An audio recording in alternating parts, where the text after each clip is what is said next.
Thank you, and good morning. Yes, so I'm Katrina Kemp. I work for the Maritime and Coastguard Agency. I have done for a good number of years in various roles. But the MCA created the role Smart Ships and Automation Policy Officer last year. And the purpose of that role that I was successful in being given is to facilitate our regulatory response to autonomous shipping. So today I would like to give you a bit of an update as to what is going on internationally at the IMO in terms of regulation, but also what we're doing nationally across the UK with some of the things that IFA has already identified, the developments that are taking place. But before we go there, I think it's important that we cover some terminology. Lots of phrases, acronyms and words are used to talk about autonomous shipping. And I think it's worth we just cover a couple. So, depending on the working group you're in, depending on what they're looking at, depends on what terms they're going to use. You have ASV, you have AUVs, you have all number of different combinations of three letters. These are the ones that we more commonly use. And unfortunately, even across government, we've been using different phrases. I'd like to apologise for that, but I don't think it'll change. We talk about smart ships. We also talk about vehicles. We also talk about autonomous ships, but we don't necessarily mean fully autonomous ships, just to make the matter even more confusing. And finally, at IMO, we talk about MAS, Maritime Autonomous Surface Ships. You'll see it as MAS, which is Maritime Autonomous Systems. So, for me, ships is used to highlight the fact that it is more than just the fully autonomous ship. It's actually all the automation developments that we've been talking about already and that most of you will be aware of. Not everyone agrees with these, with smart ships or autonomous. They're not perfect. Disliked because it gives a false impression that actually we're aiming for fully autonomous, unmanned, no people involved vessels. I don't believe that to be the case. Some people don't like smart ships because it's argued we already have smart ships. However, this conversation about terms and definitions will continue. I've already seen the discussions starting to emerge before the next Maritime Safety Committee meeting in June. So it's not going to end. However, for today, I will be using smart ships or autonomous ships and primarily MAS. And by MAS, I mean autonomous surface ships. There's also a whole array of subsurface definitions and combinations of letters as well, but we're not going to do this today. So, what's been going on the international stage? That sounds far more glamorous than it really is. In 2017, the Maritime Safety Committee agreed a work output. They agreed that a regulatory scoping exercise would take place to determine the safe, secure and environmentally sound operation of MAS. That scoping exercise will identify the gaps and the problematic areas that need to be addressed in order to allow the operation and certification of autonomous ships for use in international trade. It was initially agreed for the Maritime Safety Committee and all the regulations and conventions under there. And then in April 2018, the Legal Committee also agreed that this was needed as work output. In the subsequent meetings, MSC has agreed, proposed, tested and finalised a framework for how this regulatory scoping exercise will take place. A correspondence group that tested a framework that resulted in over 200 pages worth of comments. So we revised how we were going to do it to reduce the amount of opportunities for people to give their opinions, which might seem a little unfair. You've got the entire list of conventions under IMO to address. We needed to start narrowing it down somehow to make it into an achievable task. So, we have a framework, we have a plan of work agreed for MSC. The Legal Committee, and also this week, the Facilitation Committee, have now also agreed and finalised their frameworks. They are very similar to the MSC one, but tweak very slightly to take into consideration the differences in the conventions under their purview. So, each regulatory scoping exercise will review the conventions and the mandatory guidelines under their respective committee. Now, this is all well and good, but we perhaps need a definition of what we mean by mass. And this was one of the first tasks we had to come up with the working group. So, for the purpose of the regulatory scoping exercise, we agreed, after quite a discussion, that mass was a ship which, to a varying degree, can operate independent of human interaction.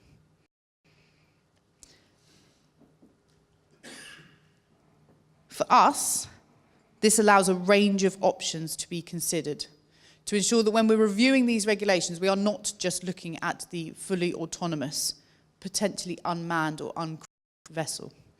We're also considering the remotely operated and the highly automated. And we all acknowledge that actually it's not going to be that one day there are people on board and tomorrow there are not. It's not that straightforward. There will also be a shift in where the people are going to be, either on board vessel, on board a mothership near a remotely operated vessel, or in a shore station operating vessels. So, to go along with the definition of mass, we then developed what we've called the degrees of autonomy. And it's really important you realise that these are degrees. At one point they were levels, but we did not feel that that was appropriate because that implied there was a hierarchy to it. That implied that we were all working towards the goal of fully autonomous. That is not the case. However, it's really important to make sure the regulatory scoping exercise addresses a broad range of the developments and ensures the regulations are in place to support the different stages and the different styles and types of operation that will potentially take place. So, the first degree, ship with automated processes and decision support. The additional definition, description of this, is that seafarers are on board to operate and control shipboard systems and functions. Some functions may be automated and at times be unsupervised, but with a seafarer on board ready to take control. This definition, this degree, I think will cause us the most questions and problems when we come to our scoping exercise, because for some it's seen that we are already here, whereas in reality what we're meaning is that actually it's that next level, that higher level of automation. The second degree is remotely controlled ship with seafarers on board. We describe this as the ship controlled and operated from another location. Seafarers are available on board to take control and to operate shipboard systems and functions. And there are examples of these vessels tested in UK waters today. The third degree is remotely controlled without seafarers on board. You'll be surprised to hear the definition for this was slightly similar. The ship is controlled and operated from another location. There are no seafarers on board. We were trying to keep things simple. There are examples of these in UK waters as well, right now. Okay? During the discussions in the working group, there was lots of conversation about whether seafarers was the right term. At one point, I think we had people. We then realised there were passengers, and that wasn't quite what we meant. So as much as these are short and sharp, these are a good 2 or 3 days worth of discussion with a lot of, let's put it frankly, opinionated people. But this is what we came up with. And I think for this conference, I want to emphasise that the remotely controlled degrees of autonomy, the human element really is key. And this is where these degrees actually will highlight the introduction and changing roles for seafarers, ones that could potentially change a work-life balance and improve issues of mental health that are emerging. Remotely operated vessels will also require shoreside centres or stations. How they'll operate is unclear. However, these developments present a gap in the current regulations, and that's part of the scoping exercise's purpose, is to identify those gaps, identify where clarification is needed. It's important to realise the human is still in the loop, okay? And finally, even with fully autonomous, the operating system of the ship is able to make decisions and determine actions by itself. Even here, we believe that actually there is still likely to be a human in the loop somewhere, even if that is monitoring that vessel to ensure it's doing what it's supposed to do. And there is an ability to intervene if you needed to. So it's not going to be this sci-fi world of vessels just wandering off on their own and merrily turning up where they're supposed to. There will always be monitoring and overseeing. That's not to say it wouldn't be possible, but I think as humans we're not particularly comfortable allowing these things to just go off and do their things on their own. So they are our 4 degrees of autonomy. The scope exercise itself hopes that by 2020, all the working groups, that's MSC, legal, foul, MEPC when they wish to join the party, will have identified those regulations which apply to mass but prevent their operation, apply to mass, don't prevent their operation and require no action, apply to mass and do not prevent their operation but may need to be amended or clarified or contained, and those that have no application to mass. This will be done 4 times for each convention at article or regular provision level, depending on the 4 times because it will be done against each of the 4 degrees of autonomy. Put simply, we will have identified those that need changing and those we don't think need changing, in an attempt to actually reduce the workload needed once we get to the stage of drafting and redrafting these things. In terms of those areas that potentially will need clarification, the master. Where is the master? What does it mean? Who is that? Gaps, remote control operators.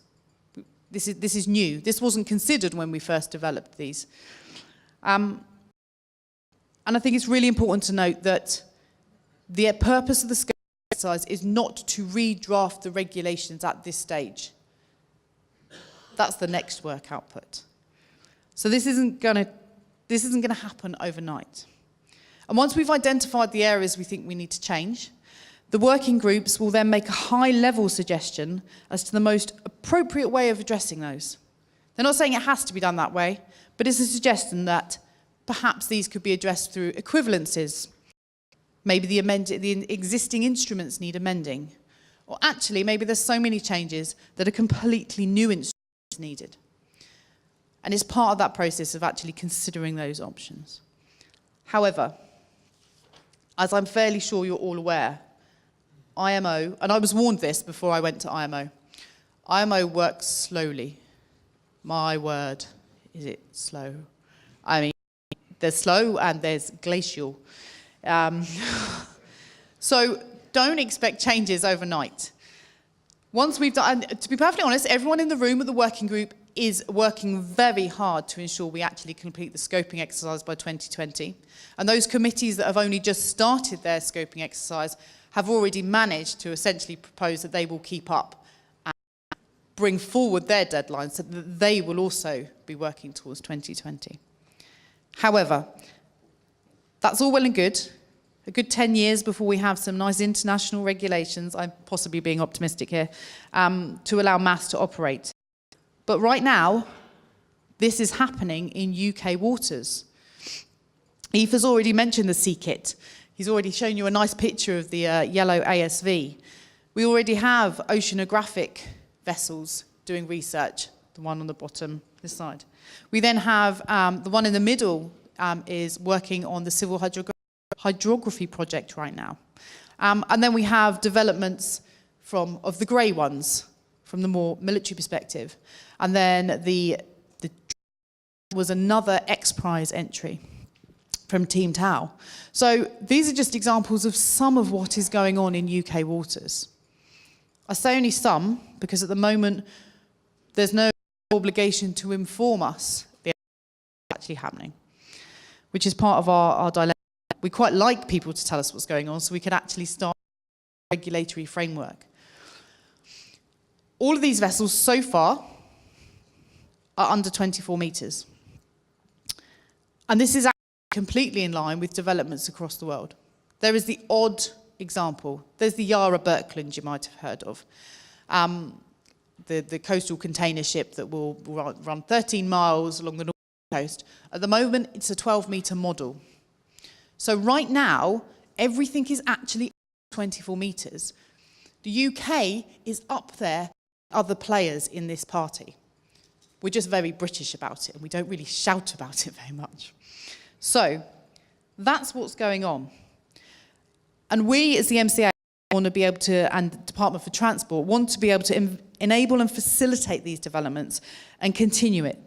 And one of the things I want to just highlight to you quickly is what's actually going on with industry and also what government are publishing to do with this. So, Aoife has already mentioned the IMREST, special interest group that's looking at SIG, that is looking at training and the future seafarer and mass implications that could have and where that needs to go and what needs to be done. The yellow book on the right, your left, is the industry practice that Maritime UK and the Mass Regulatory Working Group have been working on and developing. And a lot of people in this room will have been potentially involved in that working group and continue to do so. This document is actually used not only in the UK but by a number of other developers across the world.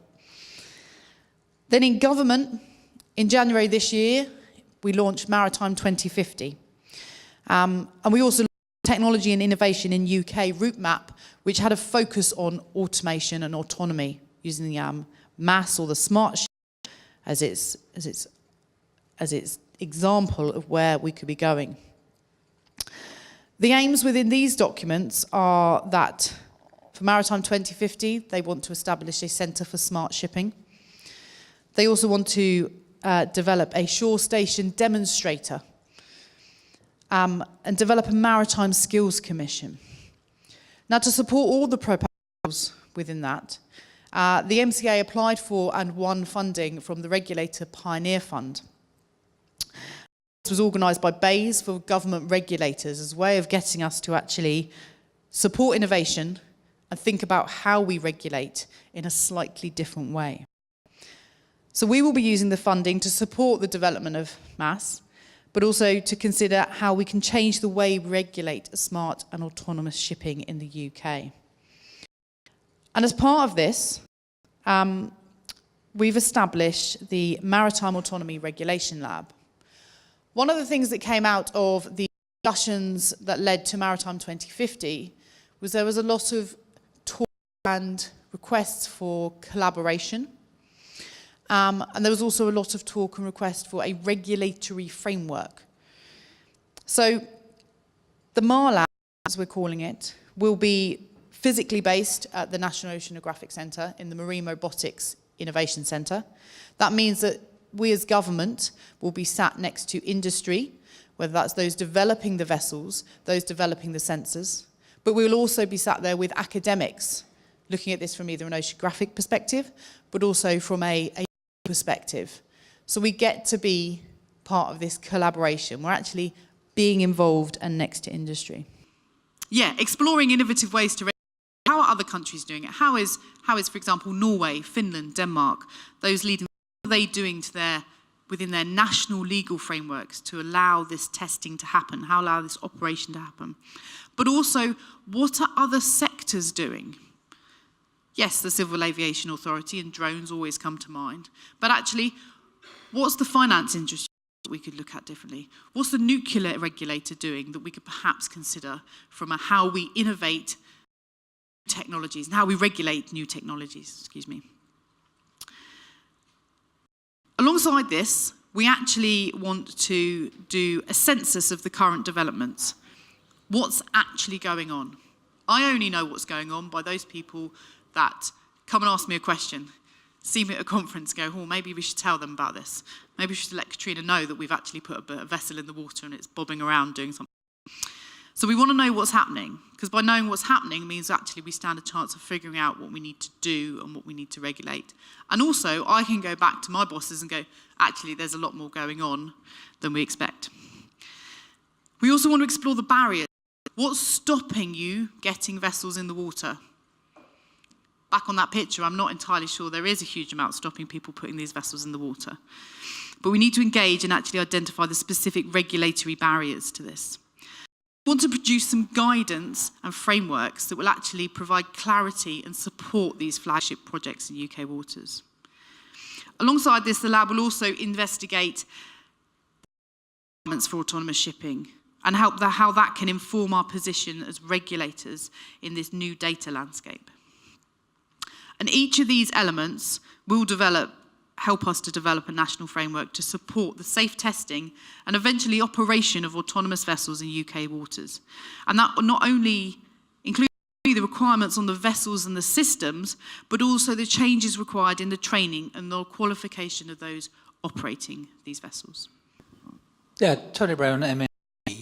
Following on from the previous presentation and your comments about the speed of IMO, do you think, in your honest opinion, that the regulatory framework internationally is adequate to keep pace with the change of technology and transition that we're in at the moment, given the scope of the maritime sector? For instance, should performance standards be dictated by IMEC and training standards be determined by STCW? Should the two not go hand in hand? Wow, what a first question, thanks.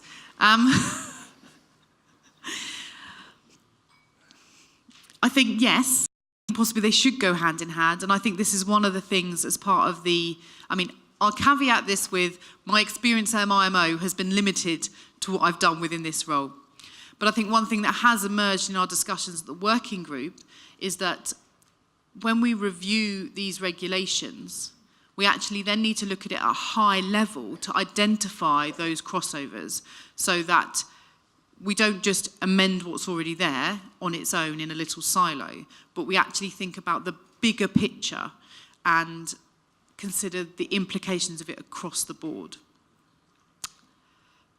I'm not entirely sure that answers the whole of what you said. Does that help? Yeah, thank you. Are we just talking about redefining at a high level what seafarer, ship and master mean, or are we talking about granular? At the moment, the review of the regulations are being done. It's the level at which they do that review is chosen by different nations. I think it's more of a granular review, granular level, and I don't think it's just about redefining seafarer and redefining master. I think it's about providing clarification over those, and I think that's going to be the biggest question, because actually that's possibly, it's deciding who makes the overall decision as to what do we mean by master. I think there are other parts of the regulations that will need to be changed, but that's part of the purpose of the scoping is to be able to identify, like you said, is it just that we need to redefine some of these roles, or are there other fundamental issues that need to be addressed? The other issue as part of that is actually that the question of UNCLOS comes into this. So the obligations under UNCLOS, can they be achieved by a fully autonomous, unmanned, or potentially unmanned vessel? Then you have the question as actually how you go about changing that, or whether you should change it, and whether actually, rather than changing UNCLOS, you should ensure your vessels can still meet those requirements. So it's at a granular level in that respect, and it's not just about redefining seafarer, master, etc. And then the second part, was just about, are we going to avoid having a parallel regulatory environment for different types of ship? I think that's really important, and I'm hoping that from a UK perspective, it's actually something we can adopt on how we address what's going on in UK waters, and a regulatory framework we install for what happens in the UK means that actually it's not parallel, that it is, they're all working together. It's never going to be two separate, this is your autonomous, this is your they're going to have to integrate. They're going to have to work with each other. Therefore, I don't think it can be a parallel system, but there might actually be special measures or that are specific only to a particular type of vessel. And in this case, that type of vessel happens to be autonomous or unmanned.